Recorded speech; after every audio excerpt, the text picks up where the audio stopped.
निवेदिता आज के जमाने की एक पढ़ी लिखी मॉडर्न लड़की थी, जिसे हमेशा से ही घूमना फिरना, दोस्तों के साथ पार्टी करना और हैंग आउट करना बहुत ज्यादा पसंद था।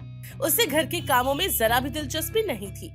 ऐसी एक दिन निवेदिता की माँ मधु निवेदिता से बोलती है, अरे गधी, सारा दिन तो अपने दोस्तों के साथ घूमती रहती है। घर का काम सीखना है कुछ की नहीं सीखना है। प्लीज माँ, मुझे घर का कोई काम करने में कोई इंटरेस्ट नहीं है। मुझे मत कहा करो ये सब कुछ करने के लिए।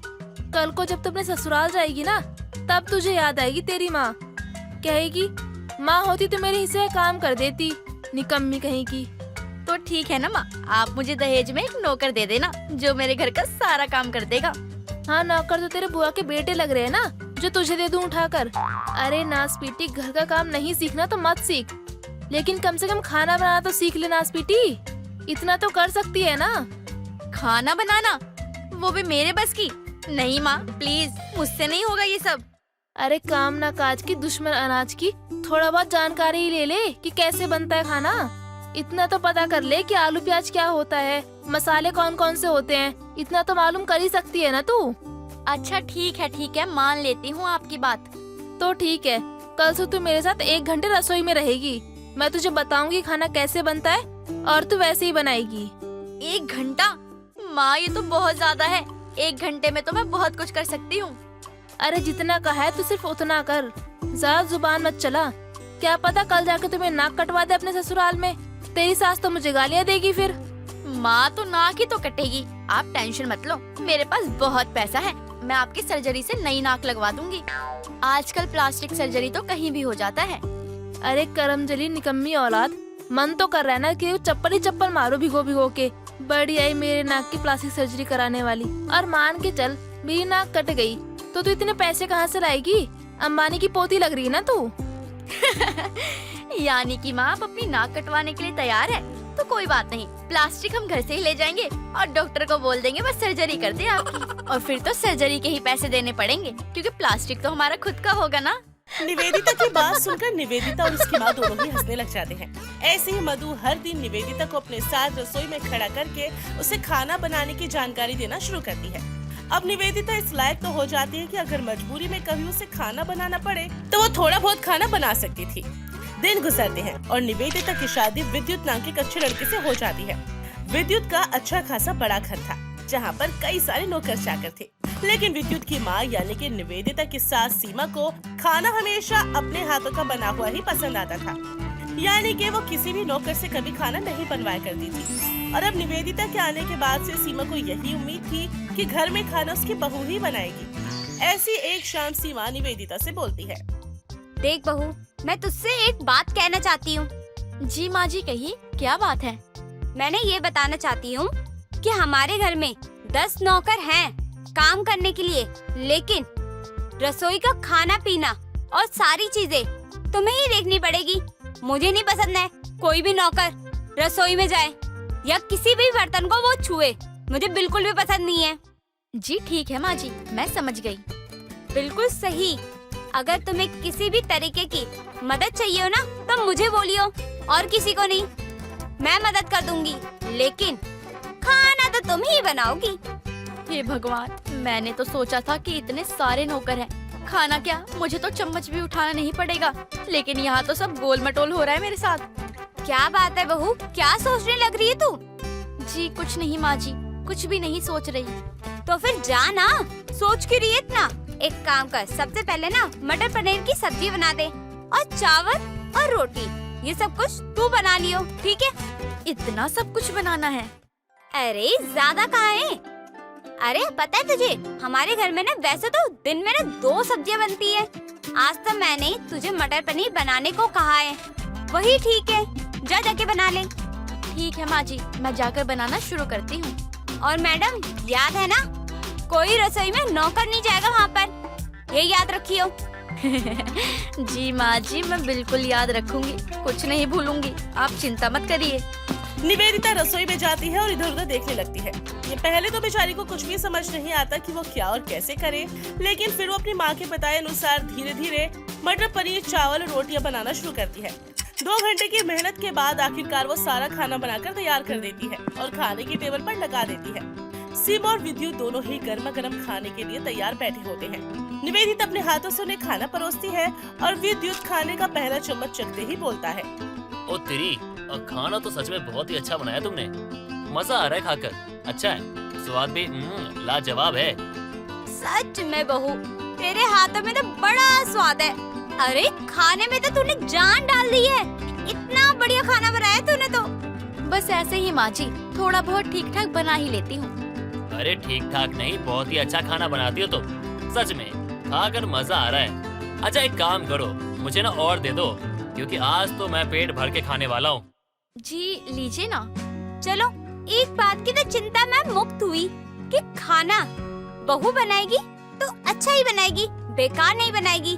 चाहे घर में एक मेहमान आए या 10 मेहमान आए, मेरी बहू आराम से सबका खाना बना लेगी, वो भी बढ़िया। हाँ माँ, ये बात तो आपने सही कही, वरना मुझे तो इस बात का डर था कि कहीं आपकी बहू को खाना बनाना नहीं आता होगा तो फालतू में शेफ का खर्चा होगा। बिल्कुल भी नहीं। हमारी रसोई में कोई भी शेफ या नौकर कोई भी नहीं जाएगा। पहले मैं बनाती थी खाना, अब तू बनाएगी, और जैसे भी बना, लेकिन तू ही बनाएगी खाना अब।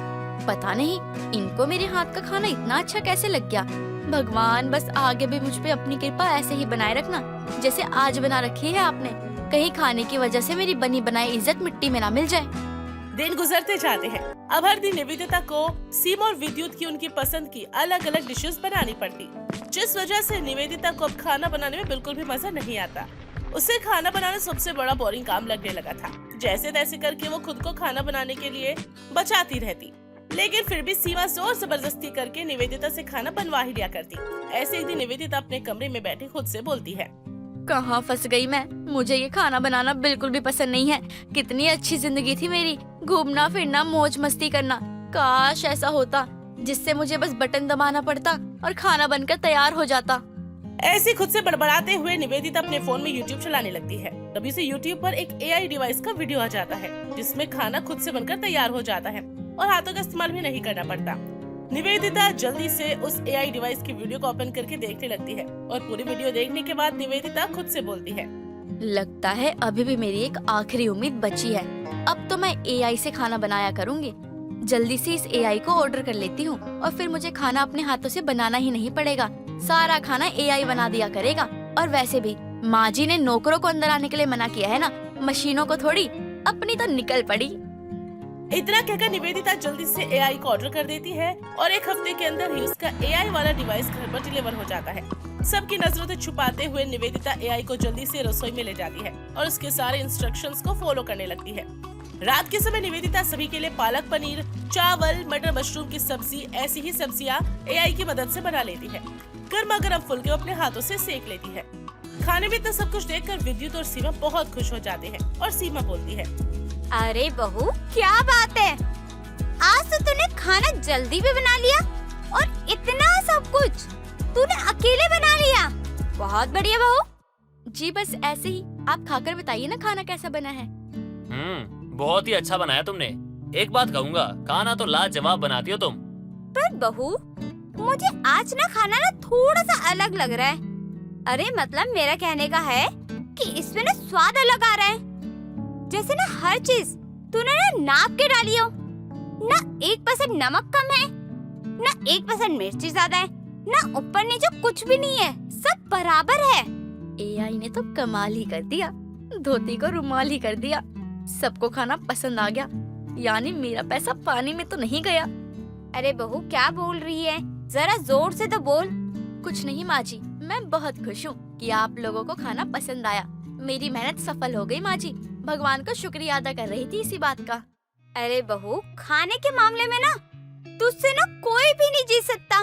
सच में तेरे हाथ में बड़ा स्वाद है। सच में पेट तो भर गया, लेकिन मन नहीं भरता। अरे बहू, सच में तेरे हाथों में जादू है, जादू। अरे मेरा पेट भर गया लेकिन मन नहीं भरा। मैं तो खाती ही जा रही हूँ। इतना मन कर रहा है तेरे हाथों को खाना खाने का। अरे माँ, मेरा तो मन कर रहा है जिसने ये खाना बनाया ना, उसके हाथ चूमने की जगह उसके हाथ पे दांत काट लो। मजाक कर रहा हूँ, डरो मत। ऐसे ही हंसी मजाक करते करते सभी लोग खाना खाते हैं और चले जाते हैं।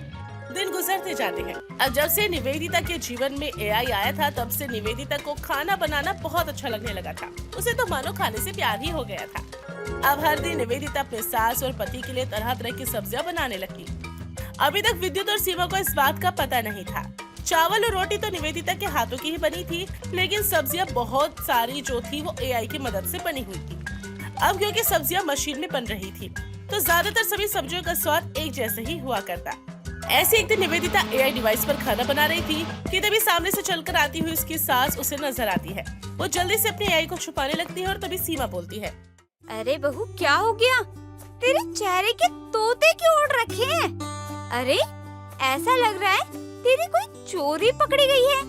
नहीं तो माँ जी, मैं तो बस रसोई में खाना बना रही थी। पर आप यहाँ क्या कर रही हैं? आपको कुछ चाहिए था क्या? अरे तू हमेशा सारे काम अकेले ही करती है, और वैसे भी मैं ना बहुत ज्यादा बोर हो रही थी बाहर, तो सोचा तेरी मदद करा दो आकर। अरे नहीं नहीं माँ जी, मुझे हेल्प की कोई जरूरत नहीं है, मैं खुद बना लूंगी सब कुछ। अरे अरे क्या हो गया? रोज तो कहती थी कि मैं अकेले बना देती हूँ, लेकिन मैं सोच रही हूँ ना तेरी मदद करा दूँ, तो हट जा सामने से। क्यों आगे लगी हुई है? अरे सब्जी मैं बना देती हूँ, चावल रोटी तू बना दे। अरे नहीं नहीं माँ जी, मैं कर लूंगी। आप जाइए कमरे में आराम कर लीजिए। आराम नहीं करेंगी तो टीवी देख लीजिए। अरे क्या सोचने में लग रही है? क्या तेरे में दिमाग में चल रहा है इतना? है आगे से हट क्यों नहीं रही है? मैंने कहा ना हट जा, मैं सब्जी बना दूंगी। अरे तू मुझसे क्या छुपा रही है ये? और क्यों? तेरे पीछे है क्या? माँ जी ये वो। अरे क्या हो गया? मुंह खोलना, बोलना, क्या हो गया? और डर क्यों रही है तुम मुझसे? सीमा की बात सुनकर निवेदिता उसे एआई के बारे में सब कुछ बता देती है और सीमा बोलती है, अच्छा तभी मैं कहूँ कि एक साथ 3 सब्जी तू कैसे बना सकती है बहू? अरे मेरी मदद के बिना तू अकेले सारी चीजें संभाल लेती थी। अब समझ आया कैसे कर लेती थी? एआई की मदद से कर लेती है ना तू? अरे पहले से ही एआई मंगवा रखा है ना तूने? माँ जी प्लीज मुझसे गुस्सा मत होइए। असल में ना मुझे खाना बनाना ना इतना अच्छे से नहीं आता है, और मैं रोज रोज खाना बनाकर ना बहुत ज्यादा बोर हो गई थी, इसलिए बस मैंने इसे मंगवा लिया। वैसे बहू तुझे एक बात कहूँ? जी माँ जी कहिए। वैसे बताऊँ, मुझे भी ना यही मंगवाना था, लेकिन मैं सोच रही थी अपने लिए और अपने बेटे के लिए खाना ही तो बनाना है, 2 लोगों का खाना ही है, तो क्या ही मंगाऊं? लेकिन अब तूने मंगवा लिया है, तो इसके साथ साथ मैं भी तेरी मदद कराऊंगी, और मुझे भी ना अच्छा लगेगा कि इससे खाना मैं भी बनाऊंगी अब से। यानी आप मुझसे नाराज नहीं हैं? जमाना आगे बढ़ चुका है, जो आजकल की चीजें हैं वो सब कुछ आगे बढ़ चुकी है, तो इसका इस्तेमाल मैं क्यों नहीं करूंगी? मुझे भी करना जरूरी है, और मेरा भी मन ना ये इस्तेमाल करने का जरूर था कि एआई से मैं खाना बना सकूं। अरे वैसे भी सब्जी बहुत ही अच्छी बनाती है, मैंने ना न्यूज़ में पढ़ा था। सीमा की बात सुनकर निवेदिता एक राहत भरी सांस लेती है और आखिरकार उसके पूरे ससुराल को पता चल जाता है कि वो एआई की मदद से खाना बनाती है। लेकिन कभी कभी जब निवेदिता का मन करता तो वो एआई को साइड में रखकर सारा खाना अपने हाथों से बनाती और हमेशा एआई पर निर्भर नहीं रहती।